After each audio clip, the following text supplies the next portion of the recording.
Hello friends, and welcome to a spring break edition of Bronco Sports Weekly. I'm Sean Fagan, hoping you're joining us from wherever you enjoy your Bronco sports, be it Panama City, Florida, Cancun, or wherever the kids are going for spring break nowadays. Let's look at this week's highlights.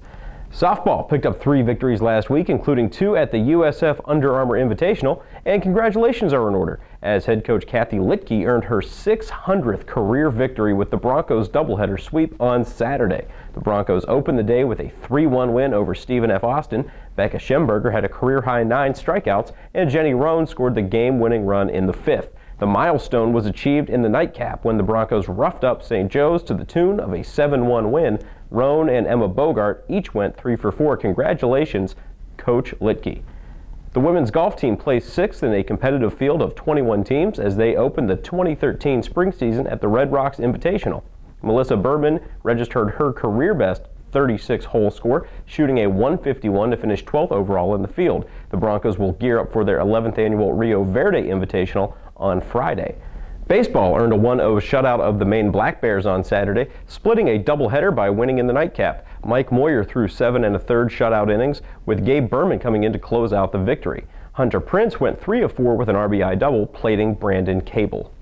Hockey closed out the CCHA regular season with a weekend split at Michigan State, destroying the Spartans 5-2 on Friday before falling 1-0 on Saturday. 5 different Broncos lit the lamp on Friday. Ben Warda, Shane Burschbach, Nolan Laporte, Chase Balassi, and Colton Hargrove, and Frank Slabowski made 20 stops in the victory.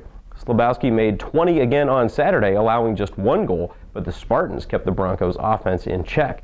WMU is off this week. They'll wait to see who they draw in the CCHA tournament.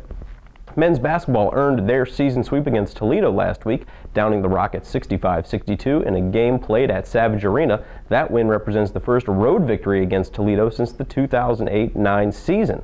Darius Paul went off to the tune of 28 points and 12 rebounds, both career highs, and his 5th double-double of the season. The Broncos shut down the high-powered Rockets attack in the second half.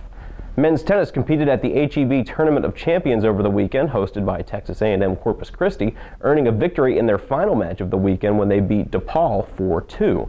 Ross Vanderploeg went 3-0 in singles over the weekend, including a 3-set win against the Blue Demons. Pablo Mora finished with a 2-1 weekend record in singles.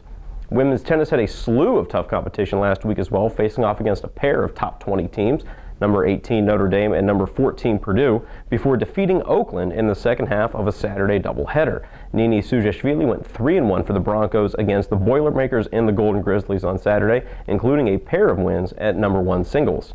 Gymnastics fell just narrowly short in their match against Illinois Chicago on Friday, earning a pair of event victories but losing 192.700 to 192.525 to the Flames. Kayla Weber won the balance beam with a score of 9.800, and Jessie Biss won the vault with a score of 9.850.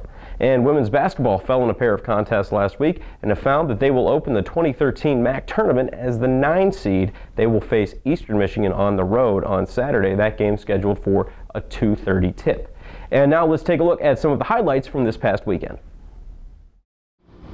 Western Michigan women's basketball hosting the Toledo Rockets on Wednesday. The Rockets, one of the best teams in the MAC. They ranked 6th in the mid-major top 25 poll. They're receiving votes in the Associated Press and USA Today polls, but the Broncos gave them everything they could handle early on in the first half. They scored the first 4 baskets of the game. Markeisha Harris had 11 points for the Broncos, also chipped in 6 rebounds for the Brown and Gold. Arielle Anderson had 10 points and 4 boards. Here she is hitting a long-range jumper, that one from the left wing. A little bit later, Anderson going to put the move on her defender, going to fire the jumper from the head of the key. That one also good. Anderson showing off her passing ability as well, finding the open person for the 3-point shot. Doesn't go, but Harris, as we said, 6 rebounds. She gets the offensive board and the putback. The Broncos, however, would lose. No interviews this week on Bronco Sports Weekly, as most of the student body is doing something that does not involve looking at several inches of snow out the window. So let's just get right to what I'll be looking for this weekend.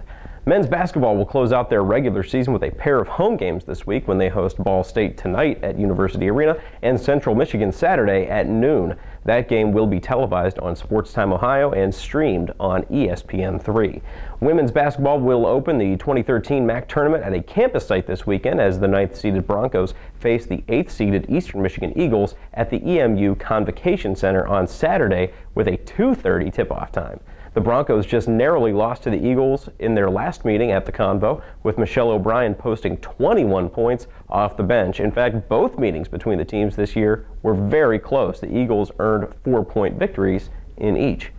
Gymnastics will close out its home schedule this week when they host the Northern Illinois Huskies at University Arena on Sunday. The meet is scheduled to begin at 1 p.m. The Broncos will honor their 7 seniors as well, seeing as this is the last home event of the year. And all of them have been part of a tremendous turnaround effort here at Western Michigan in the last 4 years. Congratulations, seniors. Women's golf will host the 11th annual Rio Verde Invitational this weekend, a 54-hole tournament featuring a field that includes 17 teams, 6 of whom are competitors in the Mid-American Conference. That tournament tees off on Friday morning. Baseball is wrapping their stay in the Sunshine State this week, starting with a game against the Detroit Tigers' top prospects right now and playing another game against Maine on Wednesday. The Broncos conclude their trip with a weekend series against Florida Gulf Coast, scheduled Friday through Sunday. Softball will conclude their time in Florida with another 5-game weekend. This is at the USF Under Armour Showcase, not to be confused with last week's USF Under Armour Invitational. I think that makes sense, right? The field includes teams from the Northeast, Big Ten, Horizon, and Atlantic 10 conferences. Things get started on Friday at 4:45 when the Broncos play the Long Island Blackbirds. And men's tennis has just one match this week. They'll host Michigan State on Friday at 1 p.m. at West Hills Athletic Club. After that, they'll take some time off and be back in action on March 21st. And that's going to do it for us this week on Bronco Sports Weekly. I'm Sean Fagan saying join us again next week. Same Bronco time, same Bronco place.